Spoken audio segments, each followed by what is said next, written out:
Hi friends, Hindu సాంప్రదాయంలో పుట్టి ఆడవాళ్ళే కాదు మగవారు కూడా కుంకుమ అనేది ధరించవచ్చు. అయితే కొంతమంది ఒకటి పెట్టుకుంటారు, ఇంకొకరు రెండు పెట్టుకుంటారు, ఇంకొకరు మూడు పెట్టుకుంటారు. అంటే ఎవరు దైవాన్ని వాళ్ళు ఇష్టంగా ఆరాధించి వాళ్ళు ఇష్టపూర్వకంగా పెట్టుకునే కుంకుమ అనమాట. నాకు విభూది, ఇది శివ విభూది అనమాట. సో ఇది ఇష్టం కాబట్టి పెట్టుకుంటాను. తర్వాత ఇది అమ్మవారు అర్చన కుంకుమ అనమాట. ఇది కూడా నాకు ఇష్టం, ఇది నేను పెట్టుకుంటాను.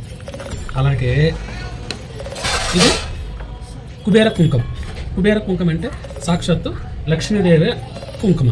కుబేర కుంకుమ అనేది చాలా పవిత్రమైనది అనమాట.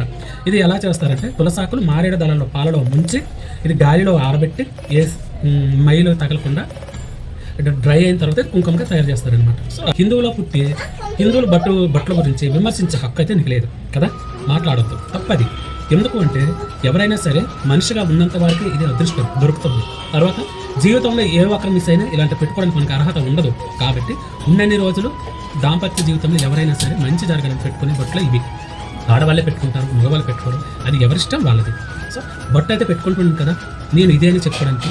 మన హిందువులకే ఒక్కొక్కరికి దరిద్రమైన ఆలోచనలు వస్తాయి, విమర్శించే ఆలోచనలు.